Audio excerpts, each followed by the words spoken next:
সকলকে জানাই শুভ অক্ষয় তৃতীয়ার প্রীতি শুভেচ্ছা অভিনন্দন।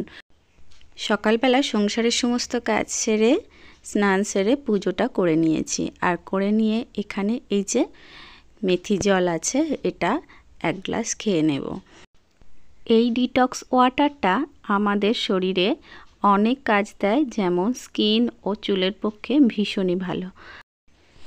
আজকের এই শুভ দিনে সকাল থেকে রোদ ঝলমলে আকাশ থাকলেও বেলার দিকে বেশ মেঘলা করে এসেছিল, আর তারপরে বেলায় প্রচণ্ড ঝমঝমিয়ে বৃষ্টি হয়েছে, মানে অঝোরধারে বৃষ্টি। গাছপালাগুলো বেশ শান্তি করে স্নান করে নিচ্ছে। পাশের ডোবাটাতে কয়েকদিন যাবৎ শুনছিলাম বেশ ব্যাঙগুলো ডাকছিল। তো এদিকে বৃষ্টিটাও থেমে গিয়েছে, আর এই মহারাজরা এসে উপস্থিত হয়েছে। ওই দেখো দেখো, ওখানে ওরা কি করছে। ট্যাঙ্কের উপরে বসে আছে, বেশিক্ষণ দাঁড়ানোর উপায় নেই, কারণ সারা বাড়ি ওরা ঘিরে ফেলেছে। তো আজকের ভিডিওটি এই পর্যন্ত। ভালো লাগলে চ্যানেলটিকে সাবস্ক্রাইব করে পাশে থেকো। সবাই সুস্থ থেকো, ভালো থেকো, সকলকে ভালো রেখো।